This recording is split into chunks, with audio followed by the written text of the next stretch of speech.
Hello, hello. How you doing?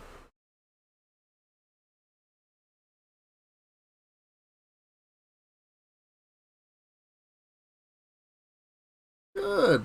I'm doing pretty well. Here you should be hearing game. Oh, I see. I've been having a couple issues. Let me get the game audio fixed. Um, uh, Now you should have game audio. Cool. Yeah, running into a couple issues. I have a cool. I have a webcam that I bought forever ago. It's really cheap off Amazon, but it's a 1080p webcam. And I was talking to somebody and they were talking about how a face cam would be nice. So I was like, okay, cool, I'll get a face cam set up. Well, face cam was working perfectly until about 10 minutes ago. And then OBS just decided it didn't like it anymore. At least in this scene. I can change scenes and it works, but in this scene, it doesn't like it. So I tried to change the drivers, rebooted my computer, tried to, recreate the stream asset countless times. It is not happy. So, I guess we're gonna go with no face cam this time. Count yourself blessed because you don't have to see my face. Yeah, it shows up in OBS, but it will not actually display feed. It's very strange. Yeah, it's finicky. It's very finicky. Yeah, we'll just leave it at that.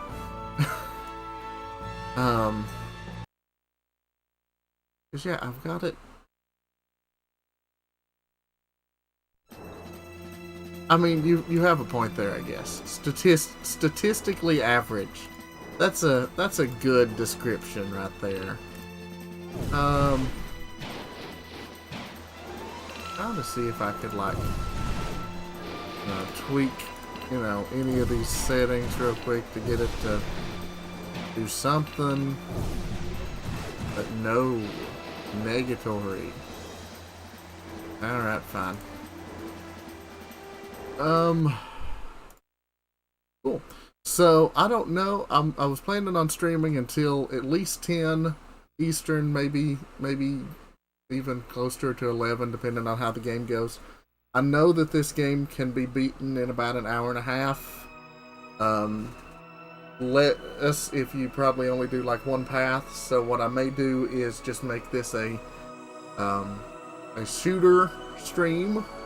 And if I have a whole bunch of time, I may kick over to play some classic 2D shooters. But just to give you a little bit of background, Panzer Dragoon is set in a post-apocalyptic world. There are about 5 or so games in the main series. All but one of them is based on the rail shooter formula. The other one is a full JRPG. It's also ludicrously expensive. A complete copy of the JRPG, which is Saturn exclusive, commonly goes for over $1,000. So yeah, I don't own it. I own the Japanese copy of Panzer Dragoon, but we're playing the US copy off of a hardware modded Saturn. So yeah, post-apocalyptic world. There's an ancient civilization whose left behind technology formed the basis of modern society. But part of what they left behind also led to the creation of horrible monsters. And so you are a dragon rider fighting back against the monsters, riding on a dragon that can breathe lasers. Because of course. And it is a rail shooter. It came out along with the launch of the Saturn, and was one of the Saturn's most popular titles in 1995, if memory serves. So I will quit dawdling, and let's launch into this. I'm a particularly average person, so we'll go with normal, but let's see what the options. Uh, we'll go with the inverted controls for now, but I don't know. Yeah, I'm not 100% sure. This game tells a little bit of its story, and it may tell more in the manual. I haven't looked up the manual, but it tells story tidbits through some cutscenes. And anytime there are in-game cutscenes, I'm going to let them play. But they have minimal, if any, voice acting, so it's a little avant-garde in how it presents its story. Um, check my okay. Shoot, shoot, shoot. The different video modes, and then left. Okay, well that's shoot, shoot, shoot, shoot. All right, I can handle that. Let's launch into a normal game.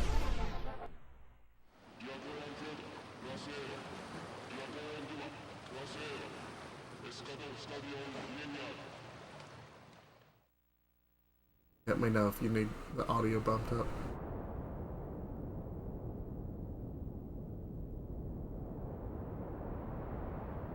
Deep cut reference, I appreciate that.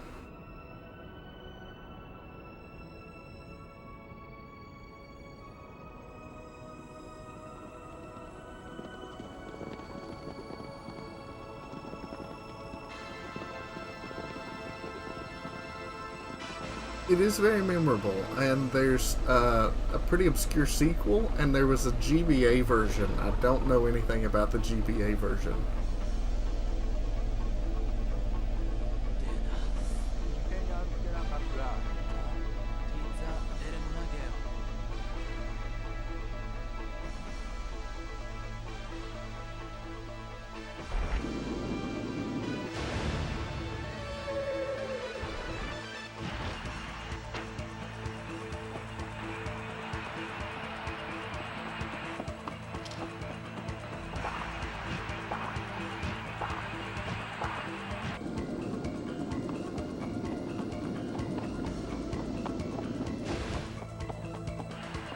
Really. I mean, the thing's like half the size of him. You'd think you could aim that. Oh, but he shoots it out of midair, sure.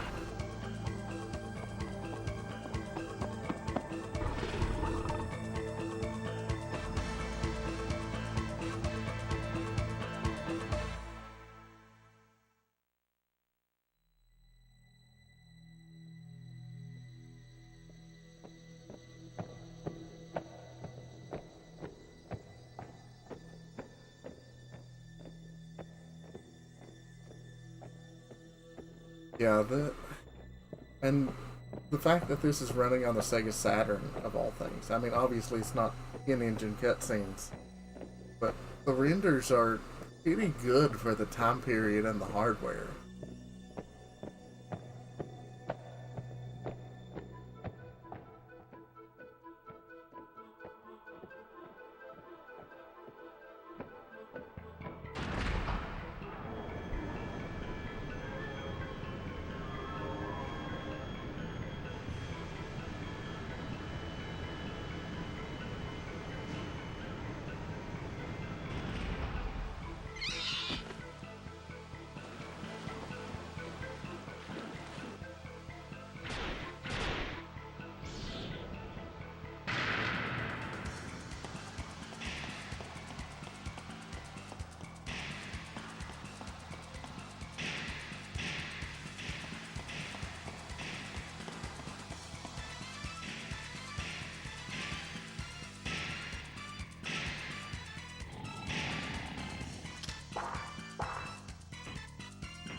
Convenient.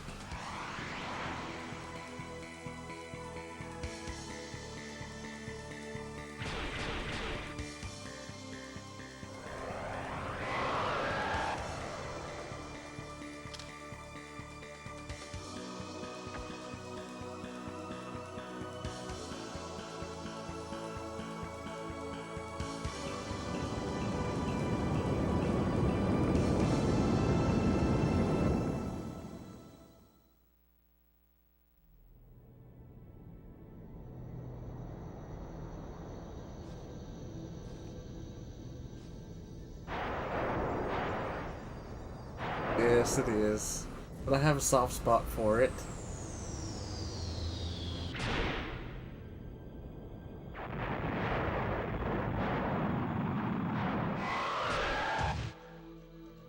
But it's even weirder considering that it's, you know, CD audio.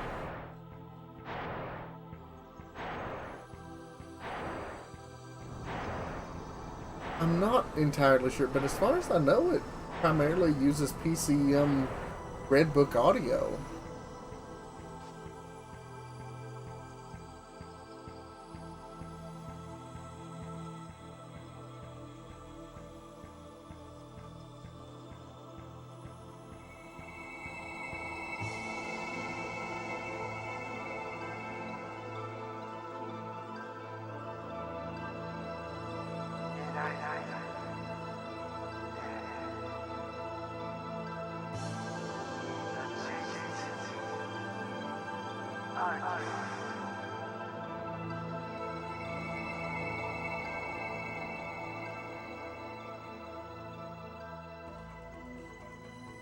Mesquis.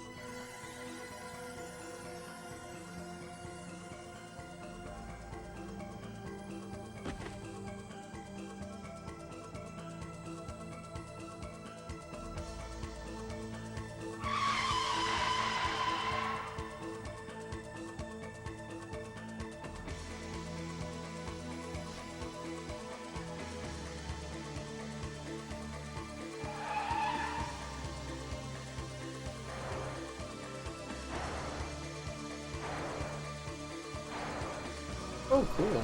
I didn't realize it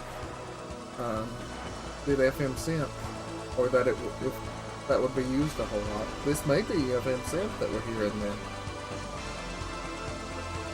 I mean, it's obviously FM synth. Now, is the Saturn doing it on the fly, or was it recorded as PCM? I have no idea.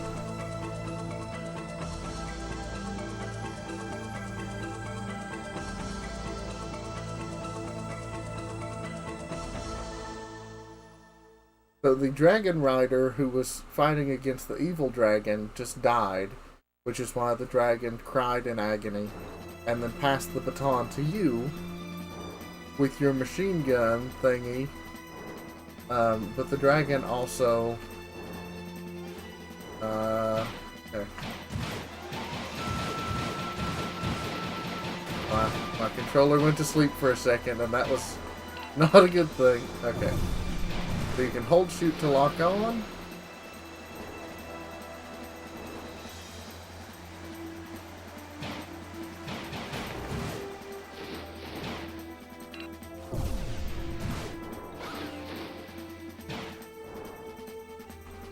As I've said, hey Dunkaroonie, how you doing?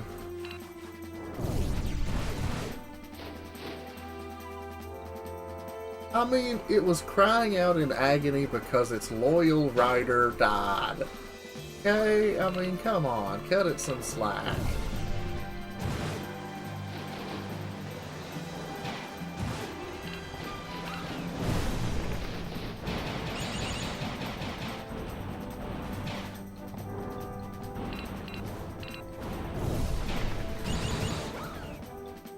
So you'll notice, obviously, we've got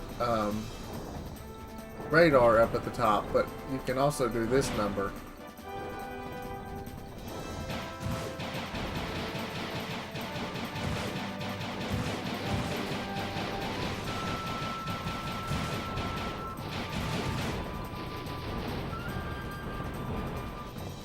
Exactly.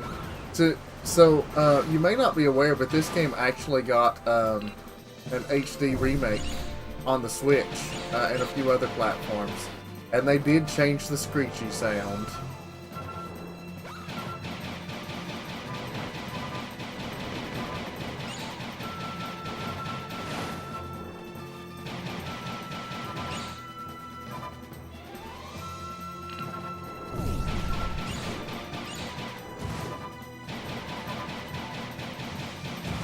I definitely hope you all didn't come here expecting me to play well, because that's not gonna happen.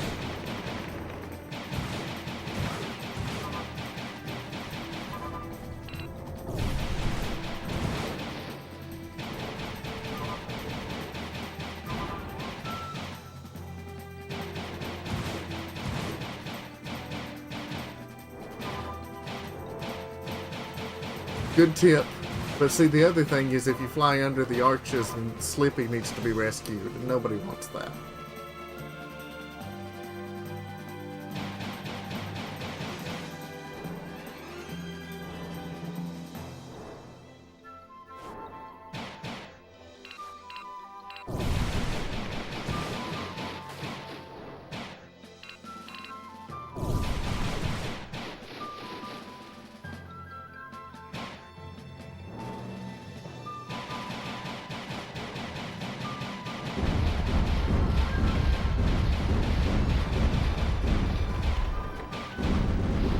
But I mean, you can imagine how much of a cinematic spectacle this was when 3D gaming was new. Up, we get a boss battle, and this was a Saturn exclusive. I mean, the PlayStation didn't have anything like this.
These torpedoes are rough. I'll read your message here in just a second.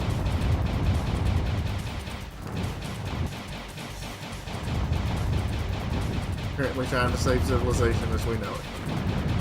There we go.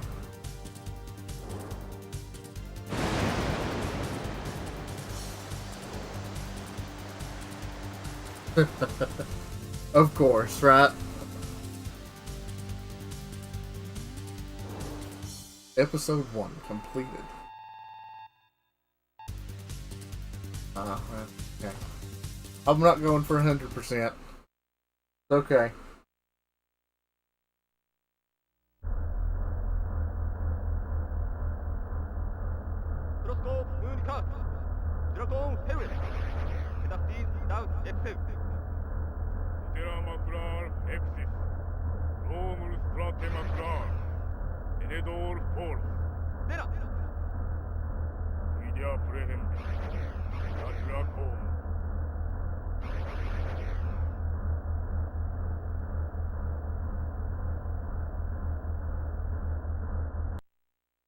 The sound design overall is interesting. Like the engine noise in that cutscene we just heard and stuff. Like it's very unique.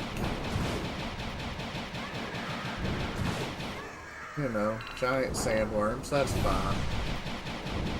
This is fine.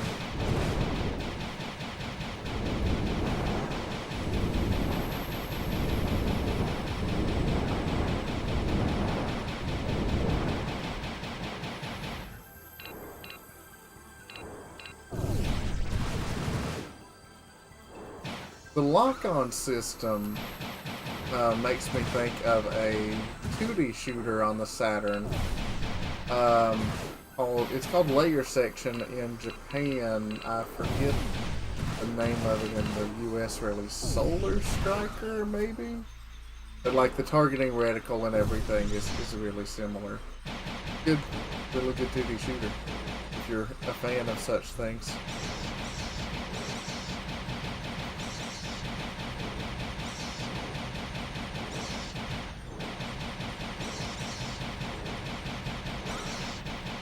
No, not the face huggers. The wrong franchise, no.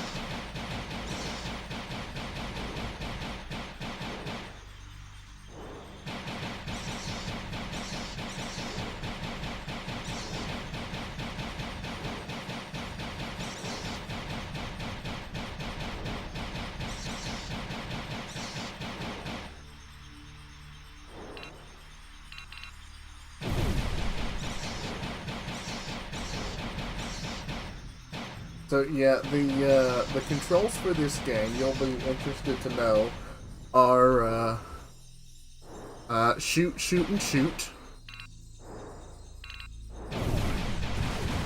Looks rough as in like poorly aged, or rough as in this level, or my gameplay. If it's my gameplay, then don't say anything.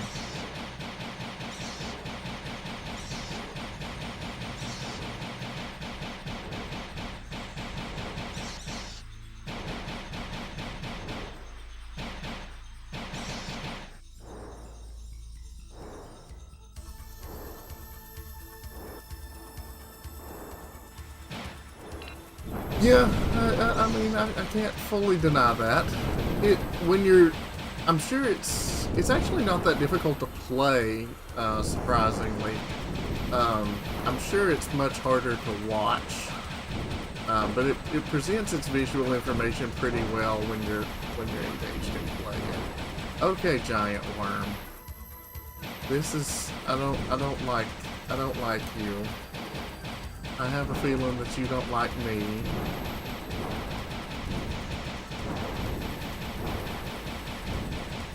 No giant worms. Oh, good.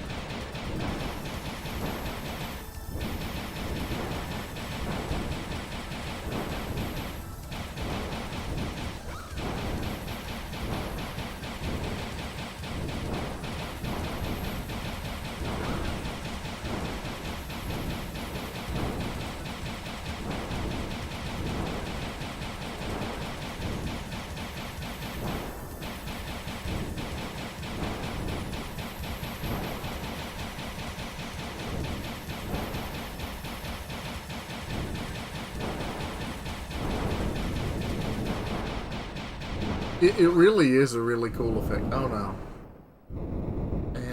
And dead.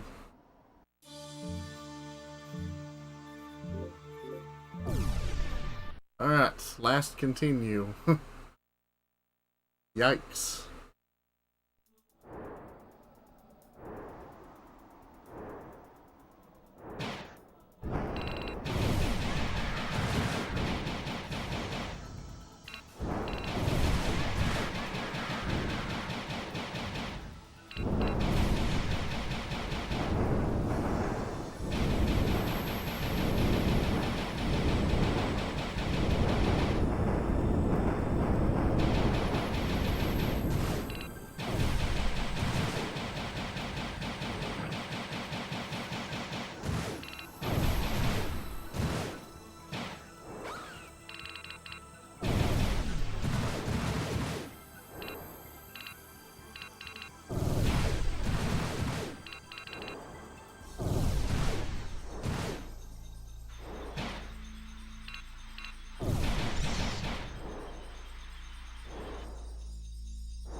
See if I can not die this time. That would be nice, wouldn't it? I don't know if there's like an unlimited continues code or a level select cheat.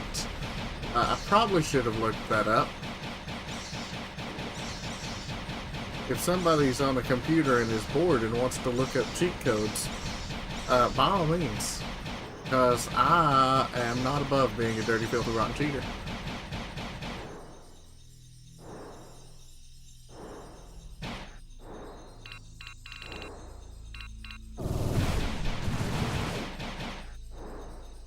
That was satisfying.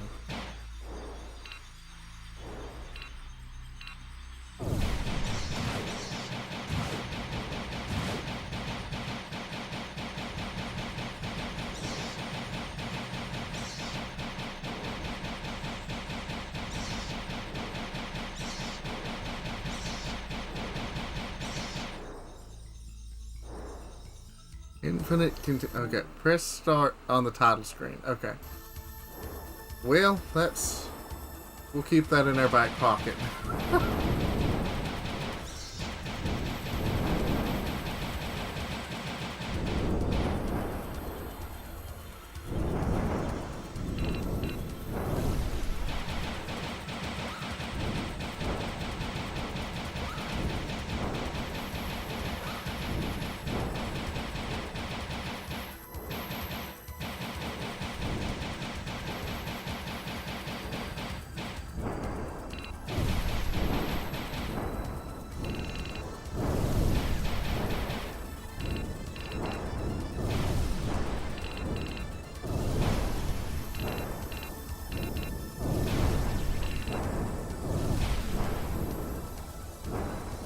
You really have to maximize the multi-hits.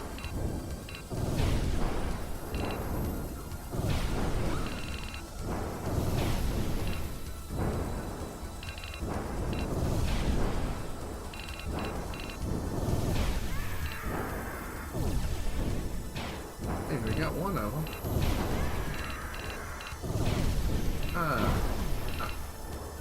Making headway.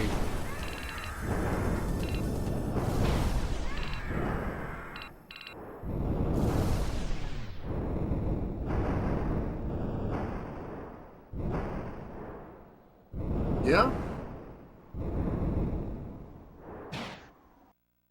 This, it's not, yeah, I was about to say, this doesn't make me feel great.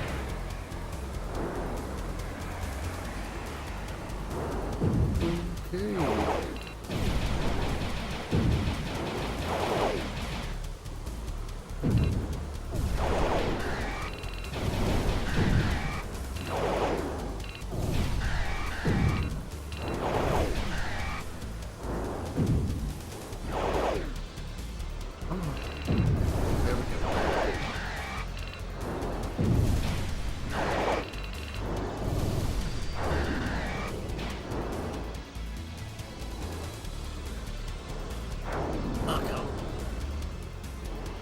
Like you don't want me to kill you or something. It's so weird.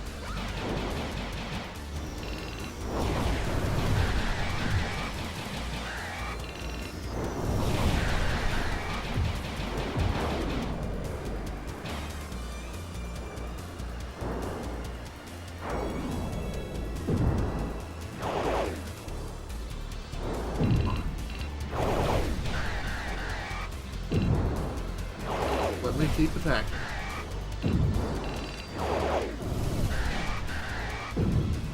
One more good hit there. Alright.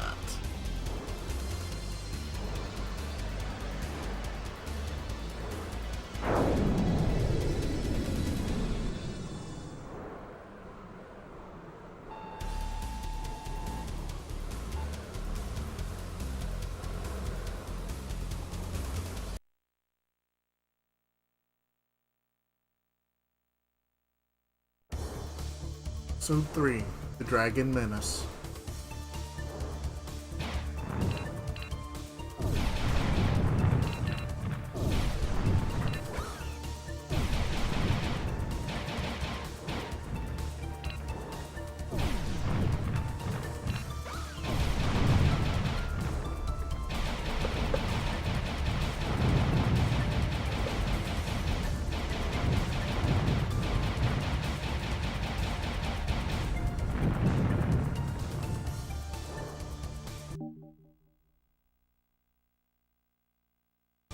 You know, it's it's a lot to take in, but it's not bad.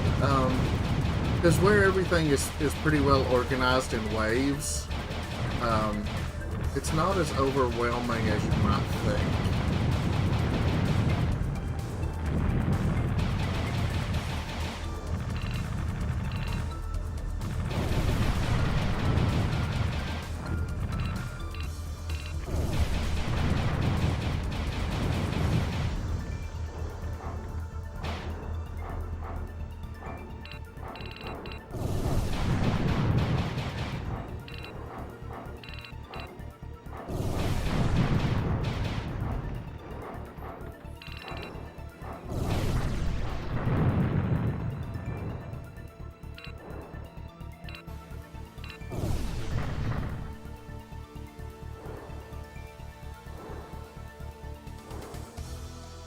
Especially, it's not as bad also because you have buttons to turn you 90 degrees in each direction. So it would be a huge pain if you had to like manually steer all of that, but thankfully you don't.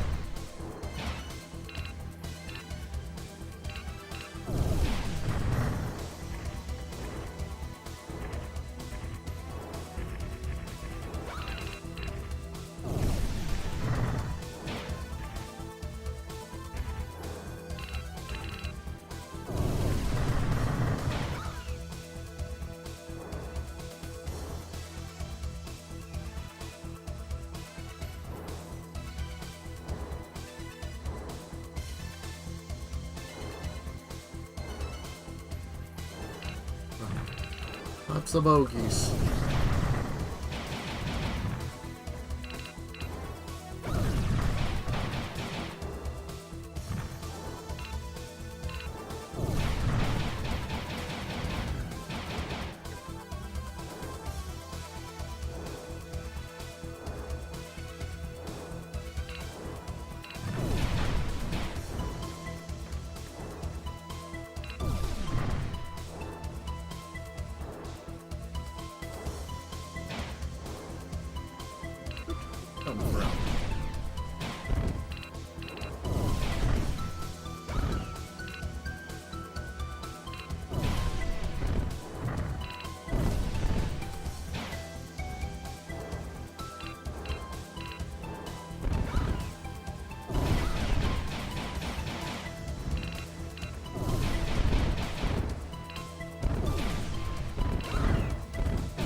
Oh, you're realistically supposed to dodge some.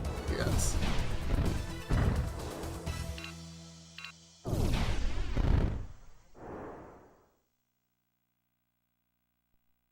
Before the boss battle storm.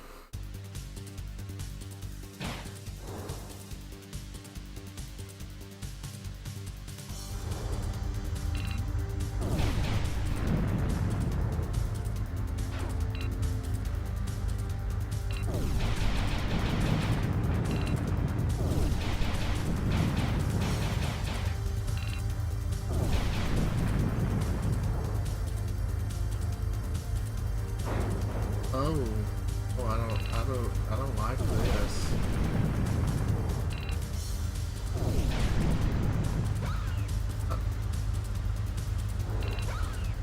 Oof, okay.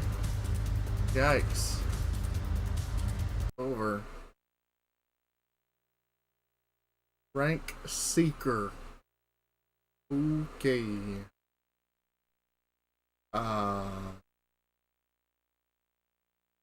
Whoa.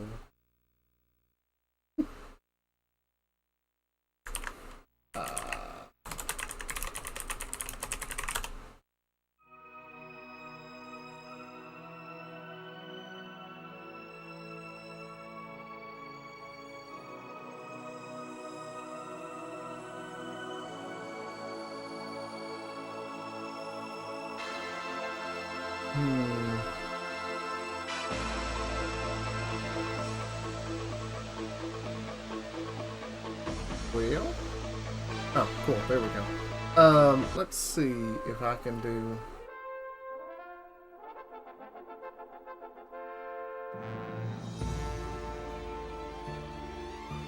Up, X, right, down, Z, Y, up, X. Oh wait. Start. Up, down, left, right, X, Y, Z. Right. Then if we do,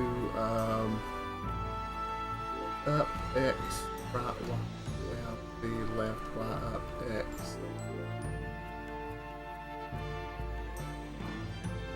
Yeah, so we'll pick back up at episode 3 and see how that goes.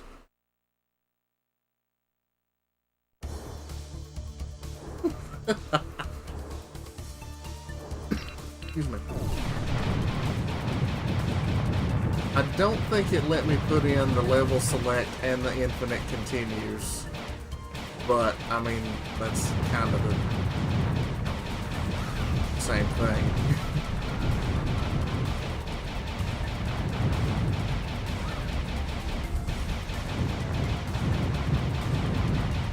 Because I'd like to get through this whole game tonight, but, you know, we don't have unlimited time. And it's not 1995 anymore. I can use cheat codes. It's fine. I'm a grown man.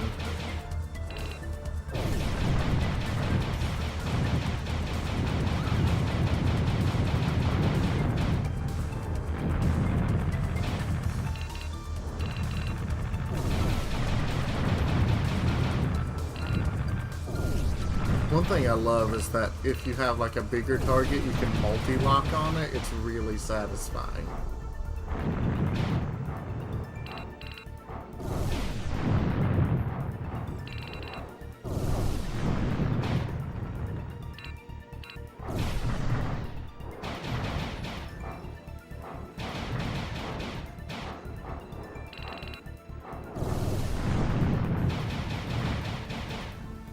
Exactly. Let me pop open the disc tray on my Saturn and cram some more quarters in there. As was intended.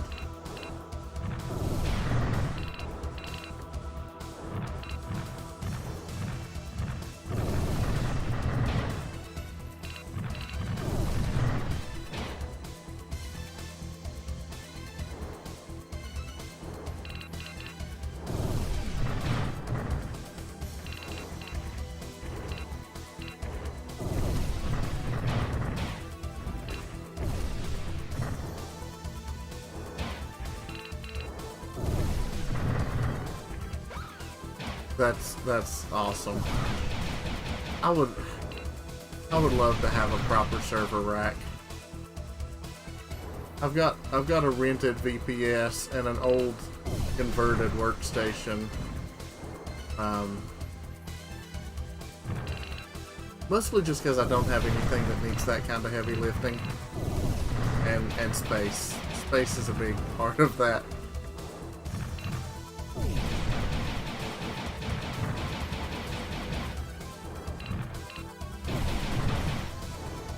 I don't have room for my collections, much less a proper, you know, networking rack.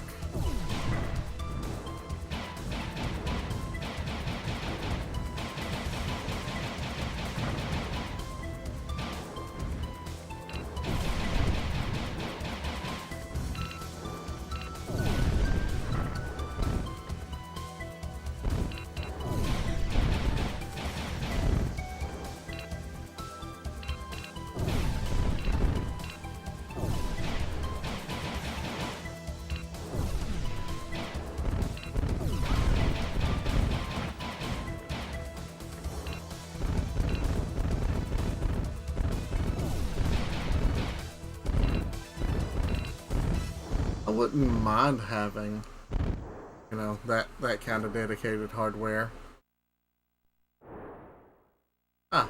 Yeah, absolutely. I would hope so. Unfortunately, I've got, you know, I've got Cat 5e run to a few rooms here, but it's nothing like what I would like to have. But, you know, too many projects, gotta prioritize.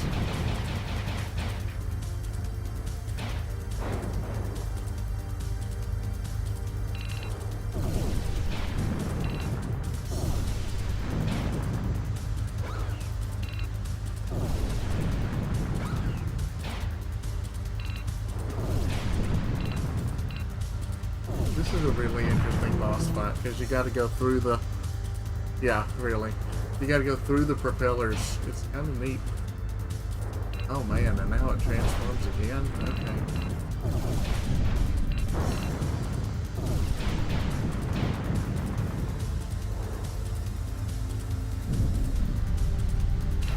I think I lost you.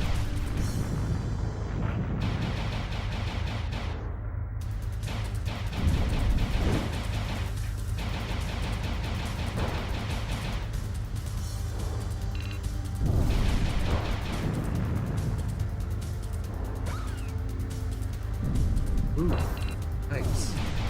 That hurt.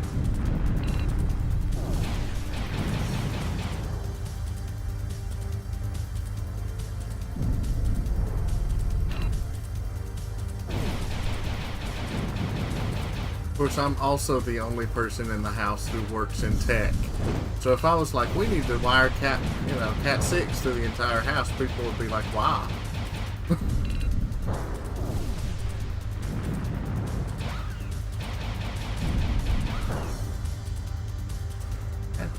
Blasted.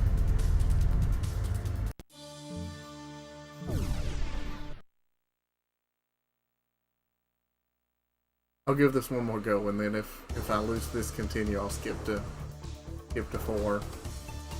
Right? Ooh, gee, you're getting fancy. 802.11b. That's where it's at. You'll never need more than 54 megabits per second.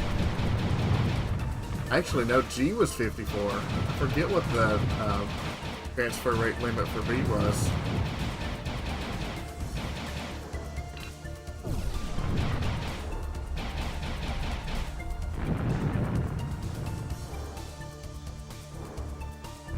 Maybe.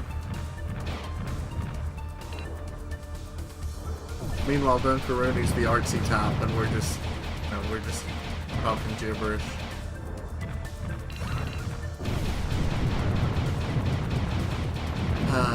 You never need more than that. I mean, just like the MS-DOS kernel was built on 64K of conventional memory. Like, you had to have extended memory to accommodate more than 64K. Because who's ever going to need more than 64K of RAM?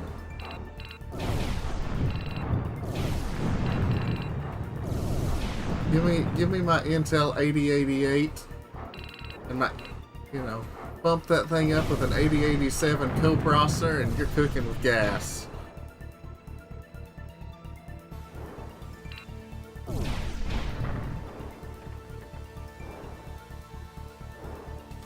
CGA graphics, you'll never need more than 4 colors.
Was that the Intel 8088 was the first, really successful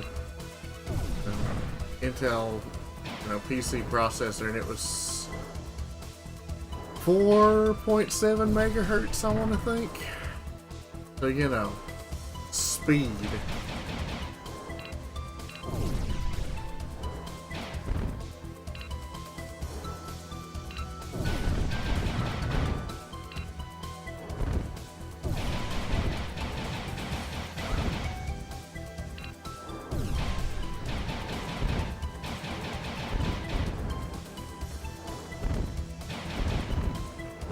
Alright, these things are real annoying. And you can't auto lock on other projectiles. You have to like actually shoot those out of the air. This is gonna go not great.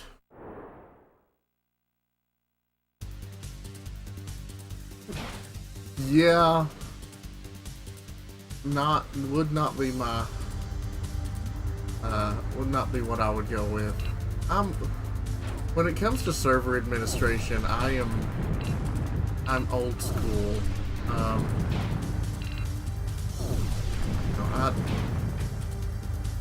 I tend to prefer dealing with systems that use like legacy user provisioning and things,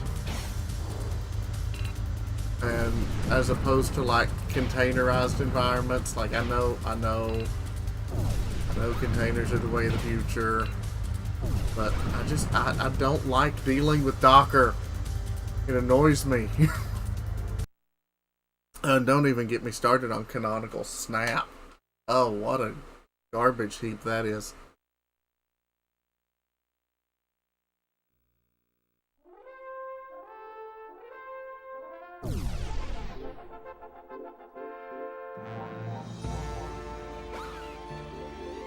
Skip episode 4. Very contentious. Like, I don't like dealing with... See, Docker just breaks my brain. Like, I mean, I understand how it functions, but, like, to set up Docker flies in the face of... Yeah. Exactly, yeah. But, like, to set up a Docker environment... like it just seems unnecessarily.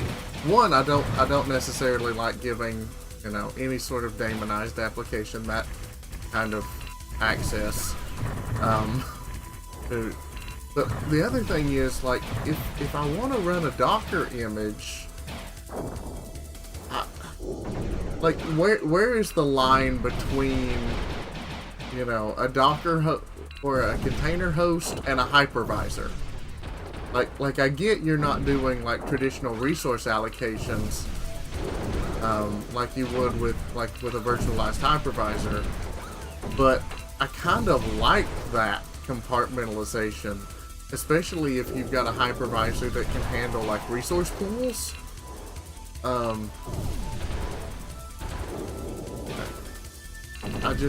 mean, I guess you can run a whole lot of things in tandem, but like I say, I'm old school. I've not found a use case that I really like containers for. I mean, I do understand that they're good for, like, if you're running legacy applications and you need, like, you know, old dependencies and, you know, no longer supported libraries, but you don't want to necessarily open that up to your bare metal. I get that. But I'm also just like, why not just have a better software solution that doesn't use outdated libraries? Yeah, it does. We know. This is our life.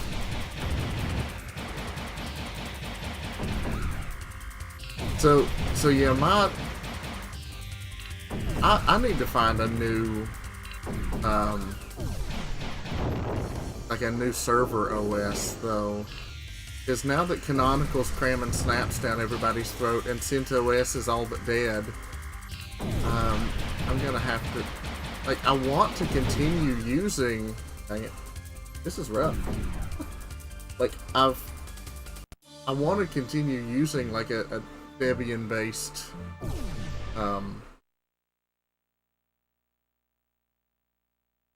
yeah, like, I get that, especially if, you know, if you're running a bunch of stuff. Like, for you, it probably makes way more sense as a dev. For me, as a sysadmin, I'm like, I don't want to have to maintain all those Docker containers.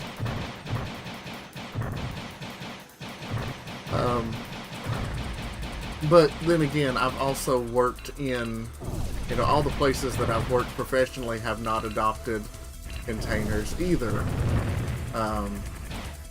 So there may be, you know, workflow benefits and use cases and things that I'm not seeing, you know, or that may not necessarily be ideal for my little corner of the world, but, you know, could be really beneficial elsewhere.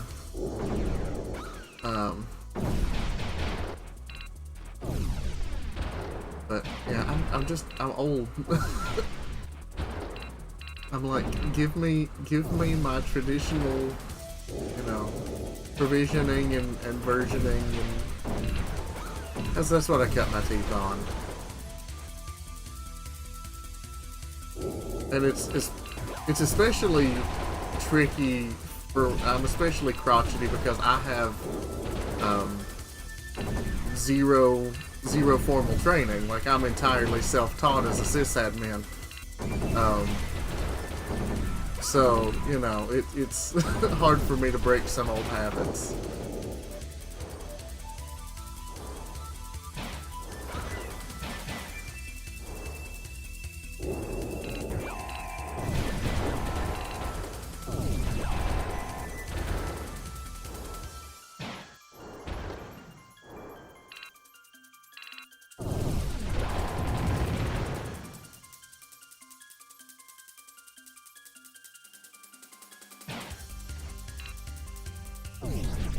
But have you looked into any new operating systems, like, to see which direction you're going to go now that Cent is dead? I mean, since it's going rolling release, which for like a home server would probably be fine. I'm not a fan for enterprise, for rolling releases in an enterprise setting personally.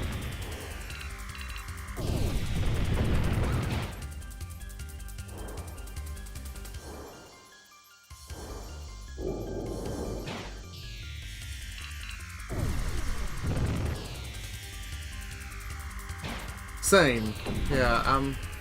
But Debian isn't really it's not so much a server OS. I mean, it can be, but it's not really what it was made for. That's why I always liked Ubuntu server. For desktop, I actually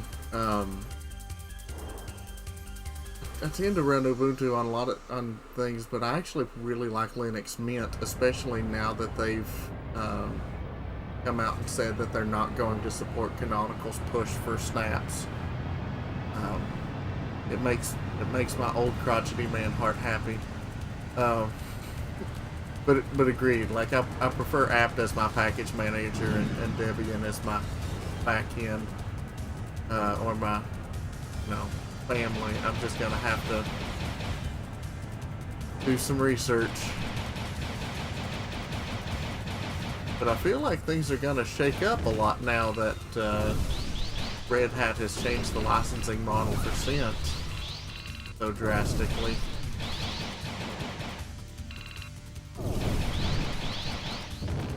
Oh, this thing doesn't want to die.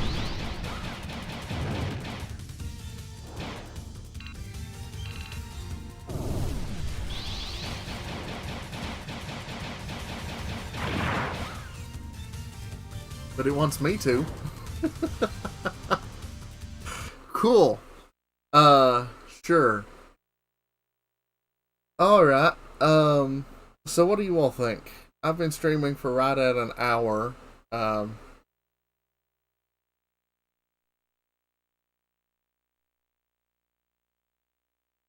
yeah, mostly it's just, some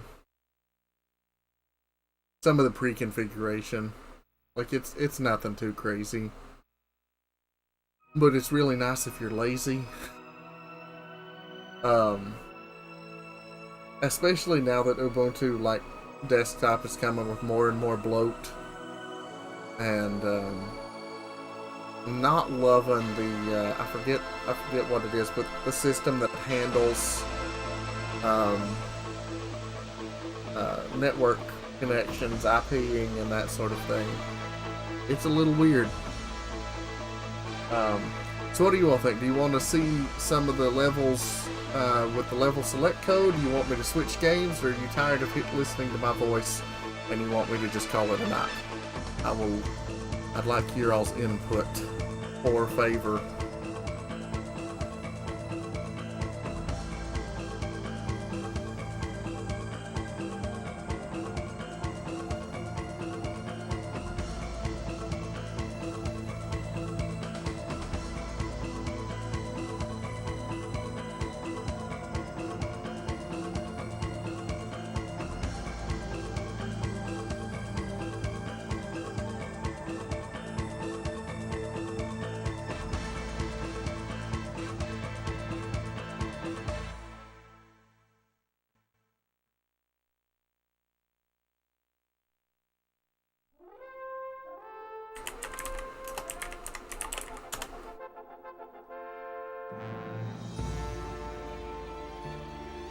Well, if you all aren't opposed, I may switch over and show you all a 2D shooter, also on the Saturn, and kill a little bit of time that way.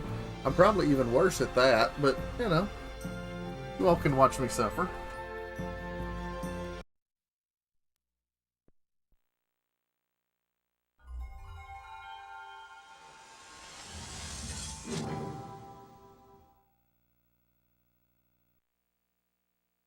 So this Saturn's actually kind of double modded. It's got a RAM cart in it with the pseudo Saturn Kai custom firmware, which allows for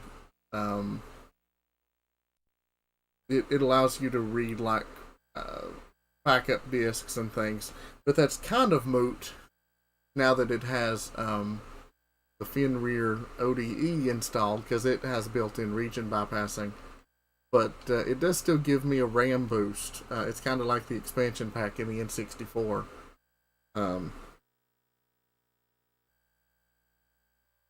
Here we go. I was going to show you all Ray. I don't have Rayforce on here. But as layer section. Yeah, the Japanese version. I have no idea. No clue. What I do know is that this chat box being like this is kind of...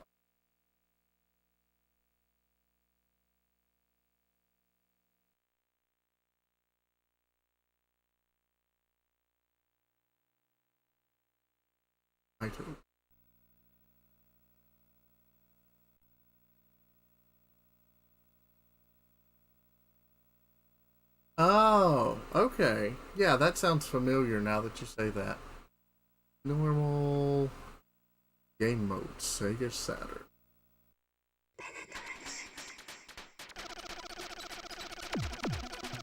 Red power to pierce through.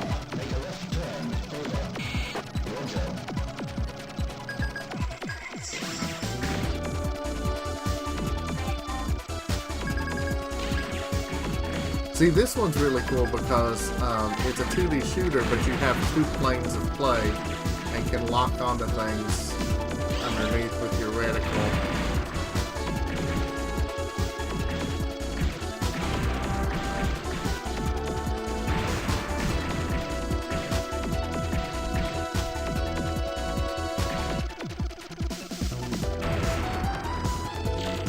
The original Alone in the Dark or the sequels? Because the original despite it, you know, obviously having lots of jank, it's still definitely a classic. I never really hear anybody talk about the sequels, though.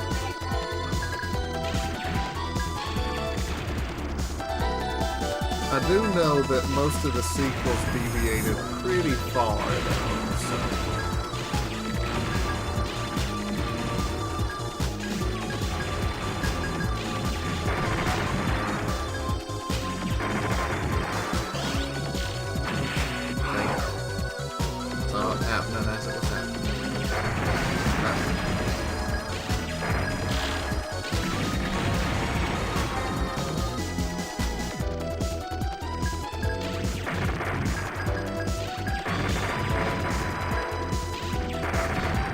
I'm not very good at spaceship shooters, but they have long been a soft spot for me. It is very stylish.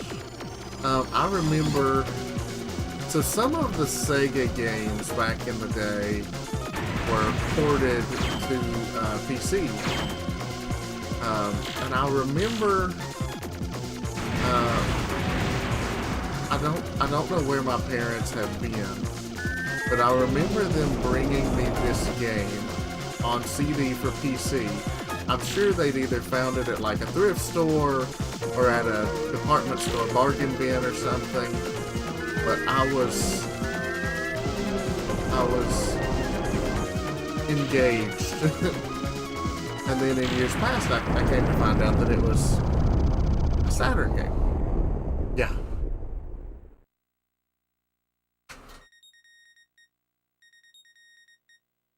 Gravity of Blue Side. And I love the sprite work. If you like shooters though, and are interested in really stylish ones, really difficult ones, but really stylish ones, definitely look at Ikaruga. It came out originally on the Dreamcast, but it's since it got a GameCube port, and it's now even available on Switch. But it has this really interesting mechanic where you switch back and forth between polarities. And so the color palettes and things in that are really interesting.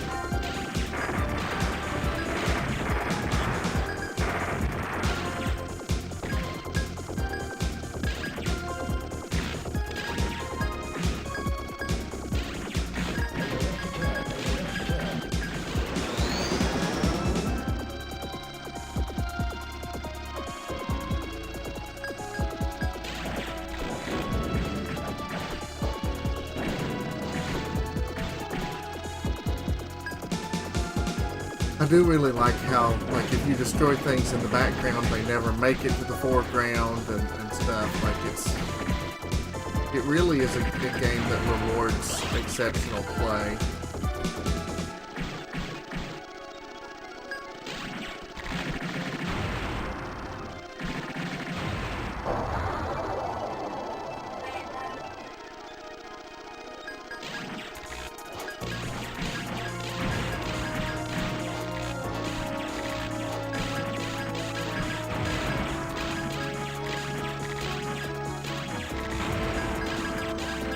Your message in just a second.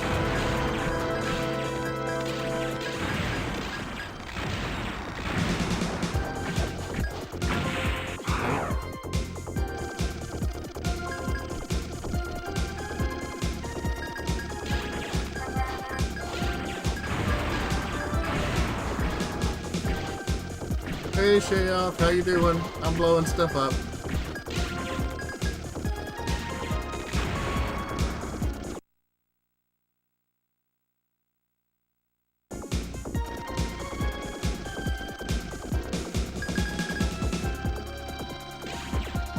Okay, I can dig that.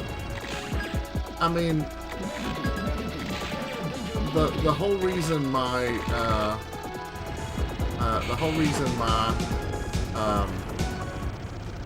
username is 8-Bit Theologian is one, because I have a degree in the formal study of religion, but also it was a play on like the cult of retro gaming. So a scholar of the religion of retro gaming, but also a scholar of actual world religions. So I can dig somebody who's into philosophy for sure.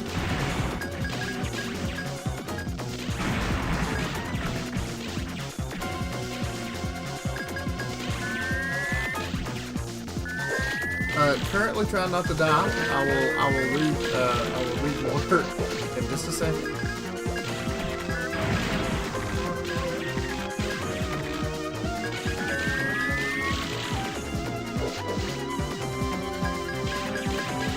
Attack the core.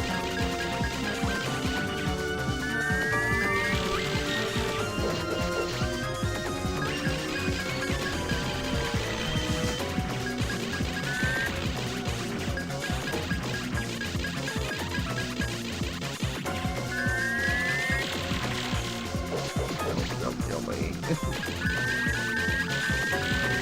Don't bully me, that shout's off. There we go. Yeah. Oh, nice. Yeah, I'm not a fan of like actual productivity. But so I am glad that you all are here being lazy with me.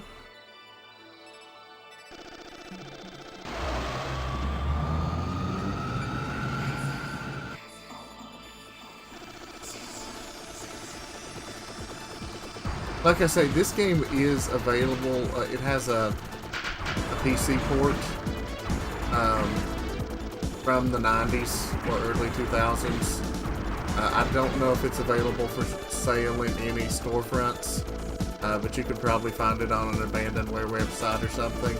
If you enjoy space shooters like this and you think that this looks cool, it's worth checking out. I think that it's one that's pretty fondly remembered by people who are into such things, but I don't hear many people talk about it, and that makes me sad.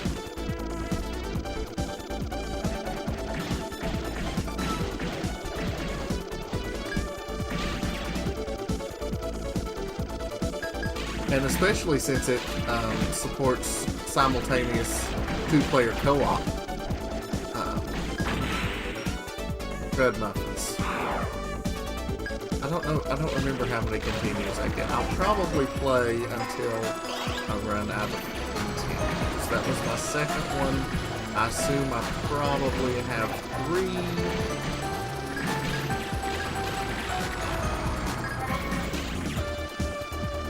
This is called Layer Section.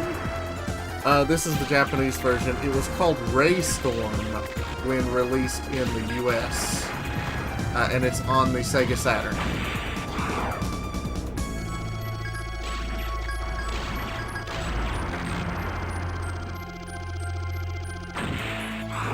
Really? Wow, that was just bad. I kinda deserved that. I don't think it ever got, the PC version ever came out in the States under the name Ray Storm. It was Layer Section.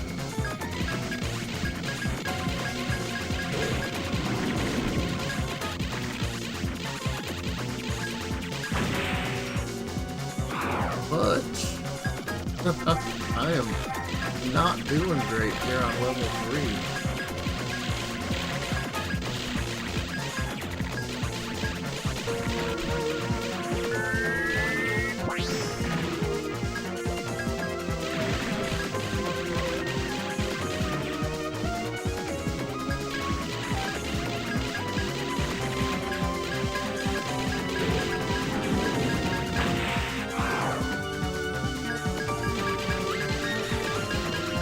I don't know if you all are interested in all in these kinds of 2D shooters. I usually don't have the patience to play them for long, but I like to give them a go from time to time. Blazing Lasers on the PC engine Live and Exhibit.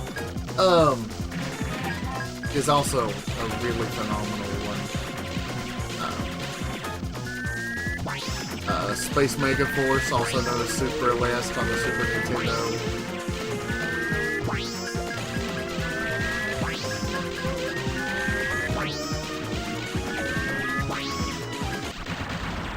There we go.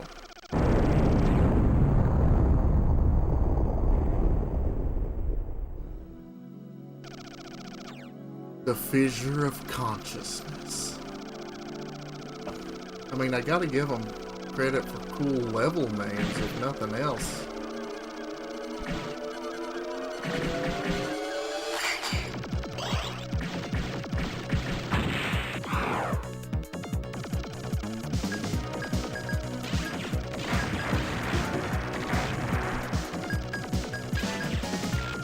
Before you got here, we were playing Panzer Dragoon, which is a 3D rail shooter where you ride on the back of a dragon. And I was doing poorly. But dragon, you know. It's sloppy.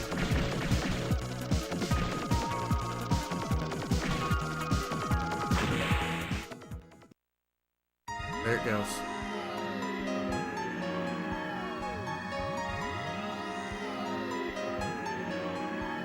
Game over. I just realized I went to the grocery store today and I meant to pick up pretzels. Oh, pretzels.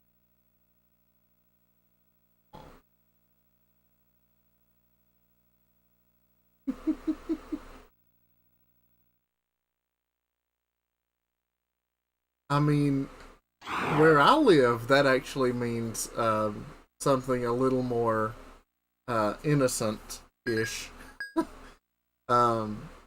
Because there's a there's a road that's really popular with motorcyclists called the Back of the Dragon because it has like close to 100 curves or something ridiculous. Let's see here. Before I call it quits, we'll see if there's anything interesting here on the Saturn that we can play for just a couple minutes.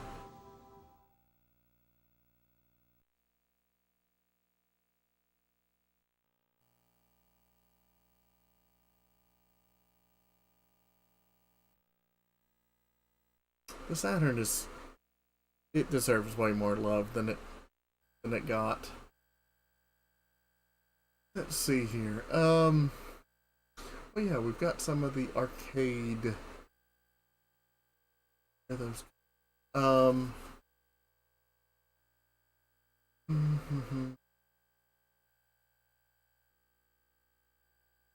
Sega Ages. There we go. Afterburner 2. Columns. There's one of Dunkaroony's favorites. Good old Outrun, Power Drift. Here, let's close things out with some Outrun and a little bit of Magical Sound Shower.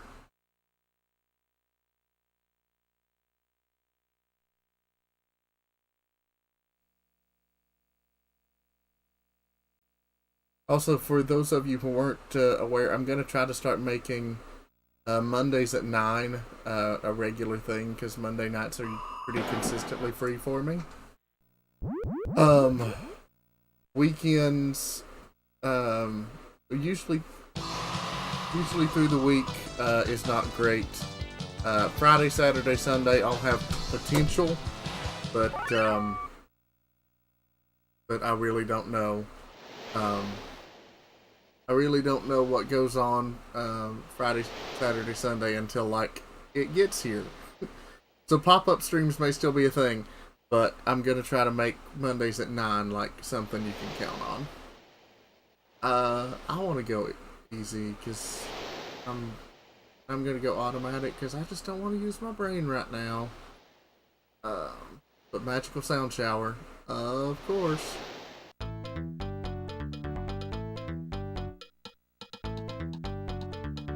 Oh yeah. And hopefully next time I'll have face cam working. I was telling Vid Shayoff that I've got a camera here for face cam, and then OBS was like, no, negatory. That's not. That's, Get ready. You're not allowed.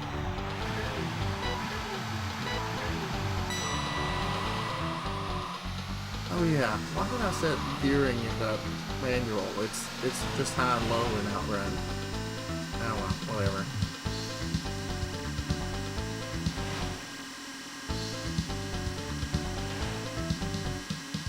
Yeah, I can switch to like my scene that I have set up for 16:9 games. Camera works perfectly. Camera was working perfectly like 10 minutes before stream started, and then OBS was like, no, nobody wants to see your face.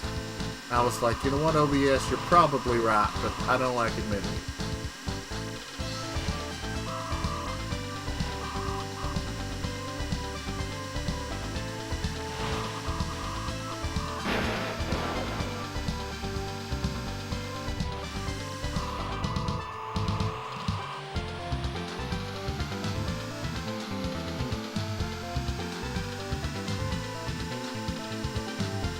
The main thing is like my horribly greasy work from home hair.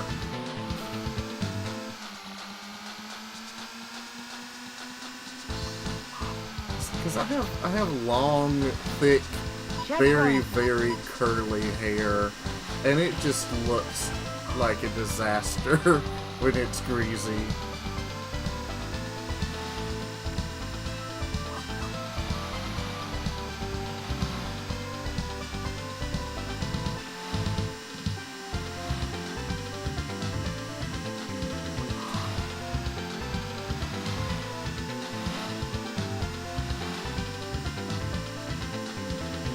So Outrun it's a legendary game in and of its own right, but it's interesting because it's one of the first driving games. Yeah. There were tons and tons of racing games up to this point, but it's one of the first games where the point of the game is to drive well.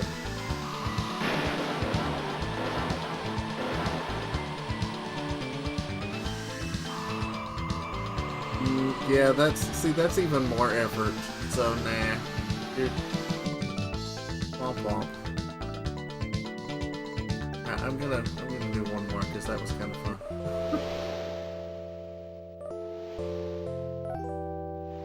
Sure. My name is It's fine. Okay. First thing, set this back. Okay.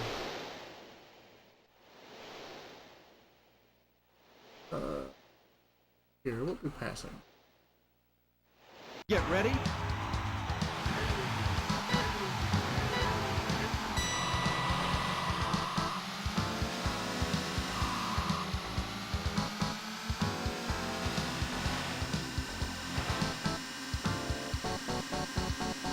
You know, that's a really good point, but I don't remember where Rad Racer came in the timeline. Interestingly, Rad Racer was developed, if I remember correctly, by Square, which is not the kind of game you would associate them with.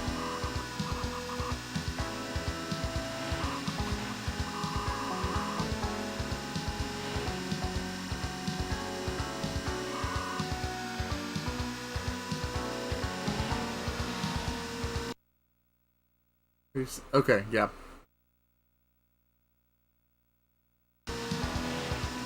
See, I grew up on the NES. We didn't have a ton of money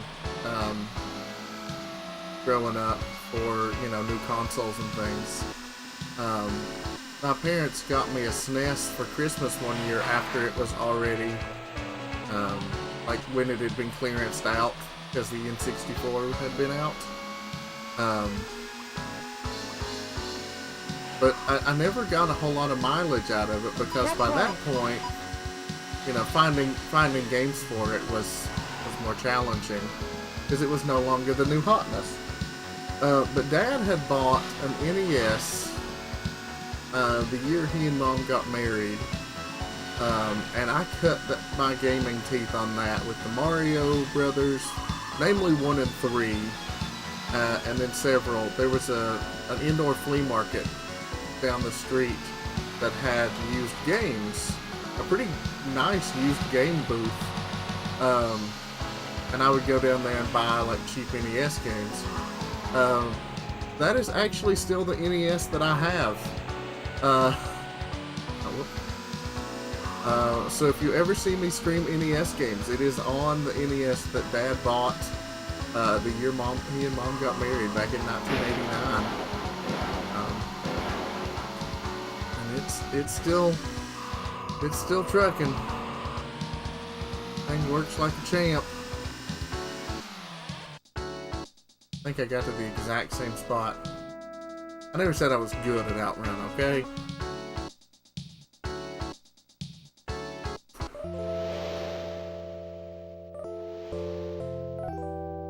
My name is also... Ah! One more time. Let's say, like, game mode... We'll set it in Japan, because why not? Get ready.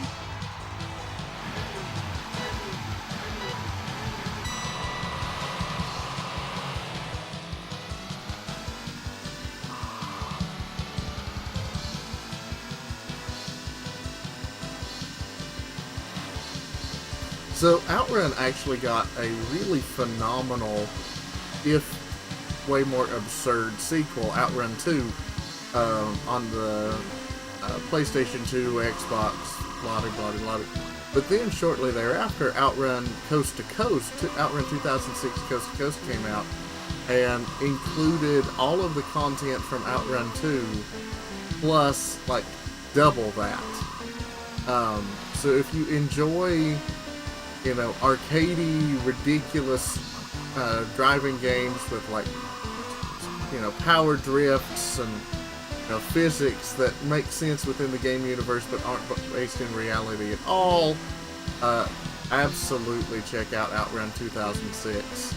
So good. One of, you know, up there for one of my favorite PS2 games.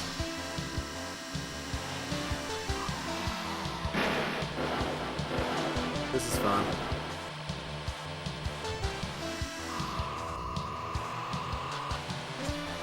So speaking of NES games, and Shay and I were talking the other day, I've got some longer games that I want to stream at some point, but I'm kind of wanting to get into a rhythm, maybe focus on some shorter things before I start biting off, you know, big games like Okage or that sort of thing. So I'm kind of rethinking my streaming strategy at the moment. But because of that, I'm wanting to really, you know, buckle down on some of the retro stuff, because those tend to be shorter. And I was thinking I may do a NES game soon. I've got a few in mind, but if you all have any, you know, retro games or whatever that hold a special place in your heart, by all means let me know. I won't promise that I will play it, but I will definitely take it into consideration, because I love to hear those stories. I am not a Mega Man player. Like, I have friends who can play like Mega Man X practically blindfolded 100%, and I'm like, you know what? Nah. I'm a Castlevania nerd.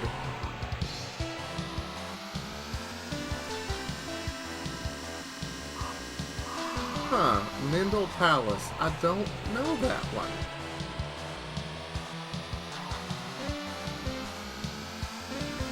Huh. It's not often that I run into an NES game I've never heard of before. But I will have to look into that based on your recommendation.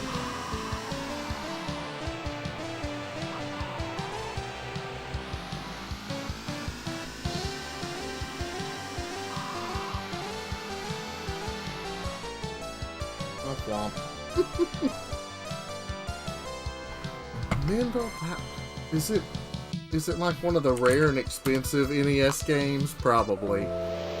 But I have a no, it's actually dirt cheap. Okay.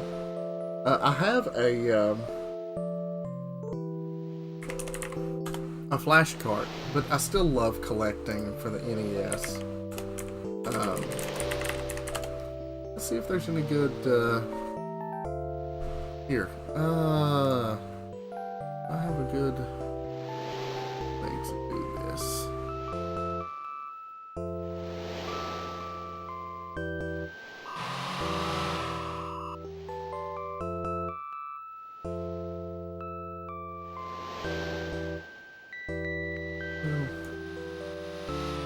We'll do this nonsense. So you all can help me look at eBay listings.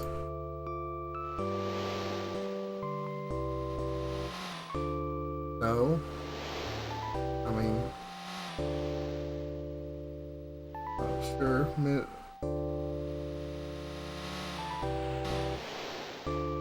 Yeah, I mean, you know.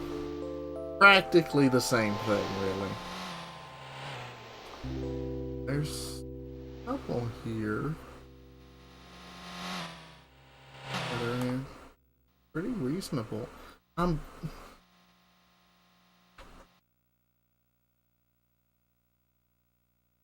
have to check. I own like over 100, 150-ish NES games. Because I have a problem. Ooh, that's some rough feedback. That's okay. Not loving that.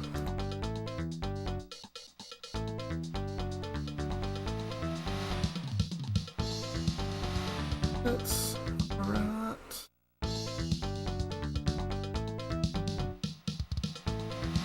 This is going for what, about 15?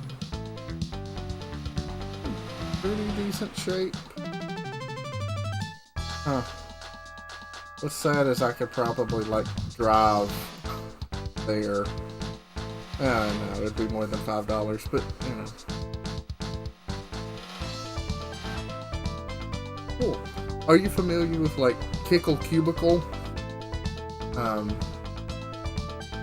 It's becoming more well-known, but that's a really adorable puzzle game if you're into that kind of thing.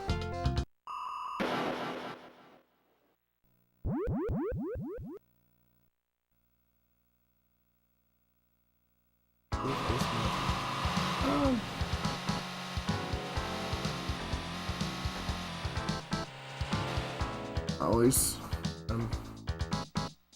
all about looking. I see edges that look fun. I see game bit screws.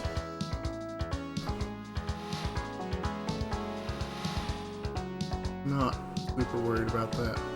Alright, well,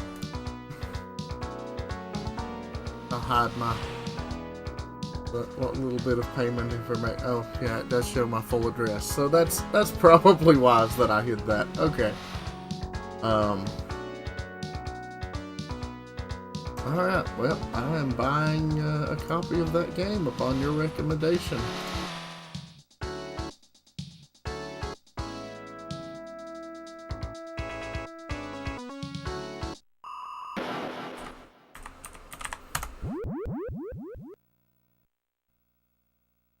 The fact that it came out for,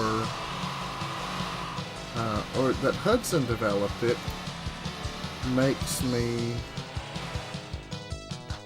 really curious if it's like part of a series or something.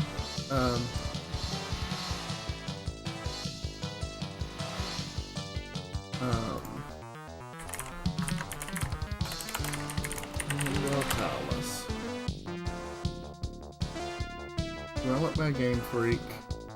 Only for the NES. Okay, interesting.